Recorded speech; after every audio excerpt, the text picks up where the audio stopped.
हाँ जी, फिर आए हैं जी ਤੁਹਾਡੇ ਲਈ ਇੱਕ ਬਹੁਤ ਹੀ ਵਧੀਆ ਵੀਡੀਓ ਲੈ ਕੇ ਜੀ। ਇਸ ਵੀਡੀਓ ਵਿੱਚ ਮੈਂ ਤੁਹਾਨੂੰ ਜਾਣਕਾਰੀ ਦੇਵਾਂਗਾ ਜੀ DSSB ਦੇ ਵਿੱਚ ਜਿਹੜੀਆਂ ਪੋਸਟਾਂ ਆਈਆਂ ਹੋਈਆਂ ਨੇ, ਕਿੰਨੀਆਂ ਪੋਸਟਾਂ ਆਈਆਂ ਨੇ, ਪੂਰੀ ਜਾਣਕਾਰੀ ਤੁਹਾਨੂੰ ਇਸ ਵੀਡੀਓ ਵਿੱਚ ਮਿਲਣ ਵਾਲੀ ਹੈ ਤੇ ਕਿਸ ਤਰ੍ਹਾਂ ਤੁਸੀਂ ਅਪਲਾਈ ਕਰਨਾ ਹੈ ਜੀ। ਬਸ ਇਸ ਵੀਡੀਓ ਨੂੰ ਲਾਸਟ ਤੱਕ ਜ਼ਰੂਰ ਦੇਖਣਾ ਜੀ। ਵੀਡੀਓ ਚੰਗੀ ਲੱਗੇ ਤਾਂ ਵੀਡੀਓ ਨੂੰ ਲਾਈਕ ਅਤੇ ਸ਼ੇਅਰ ਜ਼ਰੂਰ ਕਰ ਦਿਓ ਜੀ। ਜੇਕਰ ਚੈਨਲ ਤੇ ਪਹਿਲੀ ਵਾਰੀ ਆਏ ਹੋ ਤੇ ਚੈਨਲ ਨੂੰ ਤੁਸੀਂ ਸਬਸਕ੍ਰਾਈਬ ਨਹੀਂ ਕੀਤਾ ਤਾਂ ਵੀਡੀਓ ਦੇ ਨੀਚੇ ਤੁਹਾਨੂੰ ਇੱਕ ਸਬਸਕ੍ਰਾਈਬ ਵਾਲਾ ਬਟਨ ਦਿਖ ਜਾਊਗਾ ਜੀ, ਉਸ ਨੂੰ ਦਬਾ ਦੇਣਾ ਤੇ ਨਾਲ ਹੀ ਉਸ ਦੇ ਘੰਟੀ ਵਾਲਾ ਬਟਨ ਵੀ ਆ ਜਾਵੇਗਾ, ਉਸ ਨੂੰ ਵੀ ਤੁਸੀਂ ਦਬਾ ਦੇਣਾ ਤਾਂ ਕਿ ਇਨ ਫਿਊਚਰ ਜਦੋਂ ਵੀ ਮੈਂ ਕੋਈ ਨਵੀਂ ਜਾਣਕਾਰੀ ਲੈ ਕੇ ਆਵਾਂ ਜੀ, ਸਭ ਤੋਂ ਪਹਿਲਾਂ ਤੁਹਾਨੂੰ ਲਾਈਫ ਟਾਈਮ ਲਈ ਉਸ ਦਾ ਫ੍ਰੀ ਵਿੱਚ ਨੋਟੀਫਿਕੇਸ਼ਨ ਮਿਲਦਾ ਰਹੇ। ਤੇ ਤੁਸੀਂ ਸਾਡਾ ਟੈਲੀਗ੍ਰਾਮ ਚੈਨਲ ਵੀ ਜੁਆਇਨ ਜ਼ਰੂਰ ਕਰਨਾ ਜੀ। ਵੀਡੀਓ ਦੇ ਨੀਚੇ ਹੀ ਲਿੰਕ ਪ੍ਰੋਵਾਈਡ ਕੀਤਾ ਹੋਇਆ ਟੈਲੀਗ੍ਰਾਮ ਚੈਨਲ ਨੂੰ, ਤੁਸੀਂ ਉੱਥੇ ਜਾ ਕੇ ਜੁਆਇਨ ਜ਼ਰੂਰ ਕਰ ਲਓ ਜੀ, ਕਿਉਂਕਿ ਉੱਥੇ ਤੁਹਾਨੂੰ ਲੇਟੈਸਟ ਗਵਰਨਮੈਂਟ ਜੌਬਸ ਦੀ ਇਨਫੋਰਮੇਸ਼ਨ ਜਿਹੜੀ ਹੈ ਸਭ ਤੋਂ ਪਹਿਲਾਂ ਪ੍ਰੋਵਾਈਡ ਕੀਤੀ ਜਾਂਦੀ ਹੈ। ਤੇ ਜ਼ਿਆਦਾ ਟਾਈਮ ਵੇਸਟ ਨਾ ਕਰਦੇ, ਹੁਣ ਵੀਡੀਓ ਸ਼ੁਰੂ ਕਰਦੇ ਹਾਂ ਜੀ। ਜਿਹੜੀਆਂ ਇਹ ਪੋਸਟਾਂ ਆਈਆਂ ਹੋਈਆਂ ਨੇ ਜੀ, ਇਹ ਪੋਸਟਾਂ ਆਈਆਂ ਹੋਈਆਂ ਨੇ, ਤੁਸੀਂ ਦੇਖ ਸਕਦੇ ਹੋ Delhi subordinate service selection commission DSSSB ਦੇ ਵਿੱਚ ਬਹੁਤ ਸਾਰੀਆਂ ਪੋਸਟਾਂ ਆਈਆਂ ਨੇ। ਬਸ ਵੀਡੀਓ ਨੂੰ ਲਾਸਟ ਤੱਕ ਜ਼ਰੂਰ ਦੇਖਿਓ ਜੀ, ਵੀਡੀਓ ਨੂੰ ਸਕਿਪ ਬਿਲਕੁਲ ਨਾ ਕਰਿਓ, ਕਿਉਂਕਿ ਕਾਫੀ ਇੰਪੋਰਟੈਂਟ ਜਿਹੜੀਆਂ ਇਹ ਪੋਸਟਾਂ ਤੁਹਾਡੇ ਲਈ ਹੋਣ ਵਾਲੀਆਂ ਨੇ। ਸਭ ਤੋਂ ਪਹਿਲਾਂ ਆਪਾਂ ਫਾਰਮਸ ਦੀ ਗੱਲ ਕਰ ਲੈਂਦੇ ਹਾਂ ਜੀ। ਜਿਹੜੇ ਫਾਰਮ ਸਟਾਰਟ ਹੋਣਗੇ ਜੀ, ਉਹ 15/3/2021 ਤੋਂ ਜਿਹੜੇ ਫਾਰਮ ਸਟਾਰਟ ਹੋਣ ਵਾਲੇ ਨੇ ਜੀ। ਇਹ 15/3/2021 ਤੋਂ ਫਾਰਮ ਸਟਾਰਟ ਹੋ ਕੇ ਲਾਸਟ ਡੇਟ 14/4/2021 ਹੋਣ ਵਾਲੀ ਹੈ ਜੀ। ਐਗਜ਼ਾਮ ਜਿਹੜਾ ਜੀ 14/4/2021 ਨੂੰ ਲਿਆ ਜਾਵੇਗਾ।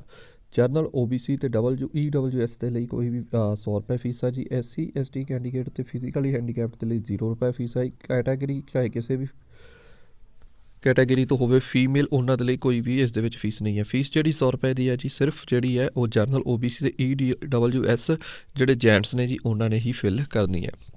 ਤੇ ਹੁਣ ਗੱਲ ਕਰਾਂਗੇ ਜੀ ਵੈਕੈਂਸੀ ਡਿਟੇਲ ਦੀ। ਵੈਕੈਂਸੀਆਂ ਜਿਹੜੀਆਂ ਨੇ ਜੀ 1809 ਪੋਸਟਾਂ ਆਈਆਂ ਹੋਈਆਂ ਨੇ। ਇਹ ਪੋਸਟਾਂ ਕਿਸ ਡਿਪਾਰਟਮੈਂਟ ਦੇ ਵਿੱਚ ਆਈਆਂ ਜੀ? ਸਭ ਤੋਂ ਪਹਿਲਾਂ ਇਸ ਦੇ ਵਿੱਚ ਤੁਹਾਡੀ ਜਿਹੜੀ ਹੈ 10th ਪਾਸ ਕੀਤੀ ਹੋਣੀ ਚਾਹੀਦੀ ਹੈ। ਸਾਰੀਆਂ ਹੀ ਪੋਸਟਾਂ ਦੇ ਲਈ 10th ਪਾਸ ਕੀਤੀ ਹੋਣੀ ਚਾਹੀਦੀ ਹੈ ਤੇ 2 ਸਾਲ ਦਾ ਡਿਪਲੋਮਾ ਰੈਲੇਟ ਟ੍ਰੇਡ ਦੇ ਵਿੱਚ, ਮੀਨਸ ਕਿ ਜਿਹੜੀਆਂ ਪੋਸਟਾਂ ਆਈਆਂ ਨੇ ਉਸ ਦੇ ਸੰਬੰਧਿਤ ਨਾਲ ਤੁਹਾਡਾ ਜਿਹੜਾ ਹੈ ਜੀ 2 ਸਾਲ ਦਾ ਟ੍ਰੇਡ ਦਾ ਜਿਹੜਾ ਡਿਪਲੋਮਾ ਵਿੱਚ ਕੀਤਾ ਹੋਣਾ ਚਾਹੀਦਾ। ਏਜ ਲਿਮਟ ਜਿਹੜੀ ਜੀ 18 ਤੋਂ ਲੈ ਕੇ 27 ਸਾਲ ਤੱਕ ਹੈ। ਇਸ ਦੇ ਵਿੱਚ ਸਾਰੀਆਂ ਹੀ ਪੋਸਟਾਂ ਦੇ ਲਈ ਟੈਕਨੀਕਲ ਅਸਿਸਟੈਂਟ ਪਬਲਿਕ ਹੈਲਥ ਦੀਆਂ ਜਿਹੜੀਆਂ ਪੋਸਟਾਂ ਨੇ ਜੀ। ਇਸ ਤੋਂ ਬਾਅਦ ਟੈਕਨੀਕਲ ਅਸਿਸਟੈਂਟ ਪ੍ਰਿੰਟਿੰਗ ਦੀਆਂ ਨੇ ਜੀ। ਟੈਕਨੀਕਲ ਅਸਿਸਟੈਂਟ ਸਿਵਲ ਦੀਆਂ, technical assistant chemical, technical assistant interior designer, technical assistant automobiles, technical assistant production, technical assistant medical electronics. ਇਸ ਤੋਂ ਬਾਅਦ modern officer practical Hindi, technical assistant instrumentation and controller. ਇਸ ਤੋਂ ਬਾਅਦ technical assistant plastics laboratory attendant. ਇਸ ਤੋਂ ਬਾਅਦ ਜਿਹੜੀ ਲੈਬੋਰਟਰੀ ਅਟੈਂਡੈਂਟ ਹੈ, ਇਹਦੇ ਵਿੱਚ ਤੁਹਾਡੀ ਬੈਚਲਰ ਡਿਗਰੀ ਜਿਹੜੀ ਕੀਤੀ ਹੋਣੀ ਚਾਹੀਦੀ ਹੈ। Science BSc with PCM group subjects.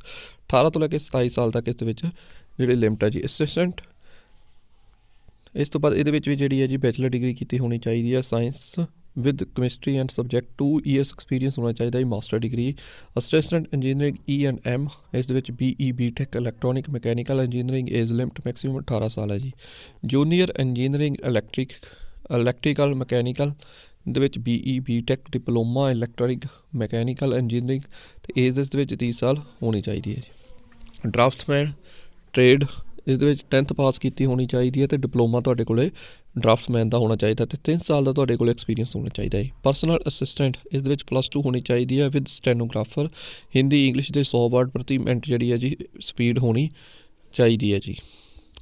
ਅਤੇ ਇਸ ਤੋਂ ਬਾਅਦ ਫਾਰਮਿਸਟ ਆਯੁਰਵੇਦਾ, ਇਸ ਦੇ ਵਿੱਚ 10ਵੀਂ ਪਾਸ ਕੀਤੀ ਹੋਣੀ ਚਾਹੀਦੀ ਤੇ ਤੁਹਾਡਾ 2 ਸਾਲ ਦਾ ਡਿਪਲੋਮਾ ਟ੍ਰੇਨਿੰਗ ਇਨ ਰਿਲੇਟਡ ਟ੍ਰੇਡ ਦੇ ਵਿੱਚ ਕੀਤਾ ਹੋਣਾ ਚਾਹੀਦਾ ਹੈ। ਫਾਰਮੇਸੀ ਫਾਰਮੈਟਿਕ ਹੋਮੋਪੈਥਿਕ ਦੇ ਲਈ ਸੇਮ ਹੈ ਜੀ। ਅਸਿਸਟੈਂਟ ਡਾਇਰੈਕਟਰ ਦੀਆਂ ਜਿਹੜੀਆਂ ਨੇ ਮਾਸਟਰ ਡਿਗਰੀ ਬਿਜ਼ਨਸ MBA ਕੀਤੀ ਹੋਣੀ ਚਾਹੀਦੀ ਹੈ ਤੁਹਾਡੀ। ਅਸਿਸਟੈਂਟ ਗ੍ਰੇਡ 2, ਇਸ ਦੇ ਵਿੱਚ ਵੀ ਜਿਹੜੀ ਹੈ +2 ਪਾਸ ਕੀਤੀ ਹੋਣੀ ਚਾਹੀਦੀ ਹੈ। CCE ਔਰ ਬੈਚਲਰ ਡਿਗਰੀ ਕਿਸੇ ਵੀ ਸਟਰੀਮ ਦੇ ਵਿੱਚ ਤੁਹਾਡੀ ਹੋਣੀ ਚਾਹੀਦੀ ਹੈ। ਜੂਨੀਅਰ ਸਟੈਨੋਗ੍ਰਾਫਰ ਇੰਗਲਿਸ਼, ਇਸ ਦੇ ਵਿੱਚ +2 ਕੀਤੀ ਹੋਣੀ ਚਾਹੀਦੀ ਹੈ ਅਤੇ ਸਟੈਨੋਗ੍ਰਾਫਰ ਦਾ ਕੋਰਸ ਕੀਤਾ ਹੋਣਾ ਚਾਹੀਦਾ।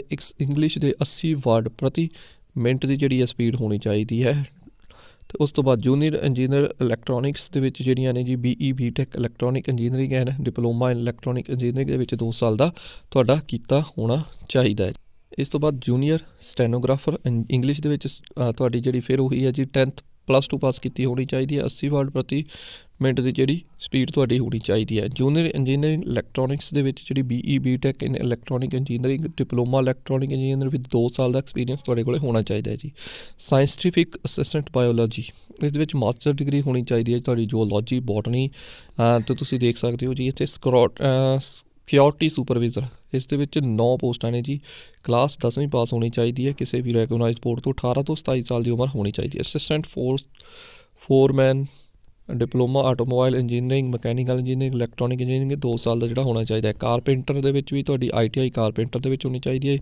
ਅਸਿਸਟੈਂਟ ਫਿਲਟਰ ਦੇ ਵਿੱਚ 10th ਪਾਸ ਹੋਣੀ ਚਾਹੀਦੀ ਅਤੇ 1 ਸਾਲ ਦਾ ਤੁਹਾਡੇ ਕੋਲ ਐਕਸਪੀਰੀਅੰਸ ਹੋਣਾ ਚਾਹੀਦਾ ਹੈ। ਪ੍ਰੋਗਰਾਮਰ ਦੇ ਲਈ 5 ਪੋਸਟਾਂ ਨੇ, ਬੈਚਲਰ ਡਿਗਰੀ ਹੋਣੀ ਚਾਹੀਦੀ ਹੈ ਅਤੇ 8000 ਕੀ ਡਿਪਰੈਸ਼ਨਸ ਪਰ ਆਰ ਡਾਟਾ ਐਂਟਰੀ ਵਰਕ ਤੁਹਾਡਾ ਹੋਣਾ ਚਾਹੀਦਾ ਹੈ। TGT ਡੀਫ ਐਂਡ ਡਮ ਇਹਦੇ ਵਿੱਚ ਬੈਚਲਰ ਡਿਗਰੀ ਹੋਣੀ ਚਾਹੀਦੀ ਹੈ ਕਿਸੇ ਵੀ ਸਬਜੈਕਟ ਦੇ ਨਾਲ, ਅਤੇ BEd 2 ਸਾਲ ਦਾ diploma in special education BEd special ਇਸ ਦੇ ਵਿੱਚ ਹੋਣੀ ਚਾਹੀਦੀ ਹੈ ਜੀ। ਸਪੈਸ਼ਲ ਐਜੂਕੇਟਰ ਪ੍ਰਾਇਮਰੀ ਇਸ ਦੇ ਵਿੱਚ 1126 ਪੋਸਟਾਂ ਨੇ, +2 ਪਾਸ ਕੀਤੀ ਹੋਣੀ ਚਾਹੀਦੀ ਹੈ। ਸਪੈਸ਼ਲ ਐਜੂਕੇਸ਼ਨ ਏਜ 18 ਸਾਲ ਇਸ ਦੇ ਵਿੱਚ ਹੈਗੀ ਹੈ ਜੀ। ਜਾਣਕਾਰੀ ਚੰਗੀ ਲੱਗੀ ਹੋਵੇ ਤਾਂ ਇਸ ਵੀਡੀਓ ਨੂੰ ਲਾਈਕ ਅਤੇ ਸ਼ੇਅਰ ਜ਼ਰੂਰ ਕਰ ਦਿਓ ਜੀ। ਅਤੇ ਉਸ ਤੋਂ ਬਾਅਦ ਕੈਟਾਗਰੀ ਵਾਈਜ਼ ਵੈਕੈਂਸੀ ਡਿਟੇਲ ਉਸ ਦੇ ਲਈ ਵੀਡੀਓ ਦੇ ਨੀਚੇ ਤੁਹਾਨੂੰ ਡਿਸਕ੍ਰਿਪਸ਼ਨ ਦੇ ਵਿੱਚ ਲਿੰਕਸ ਪ੍ਰੋਵਾਈਡ ਕੀਤਾ ਹੋਇਆ ਜੀ, ਤੁਸੀਂ ਉੱਥੋਂ ਜਾ ਕੇ ਫੁੱਲ ਨੋਟੀਫਿਕੇਸ਼ਨ ਡਾਊਨਲੋਡ ਕਰਕੇ ਦੇਖ ਸਕਦੇ ਹੋ ਜੀ। Thank you friends, thank you for watching chopstick India channel.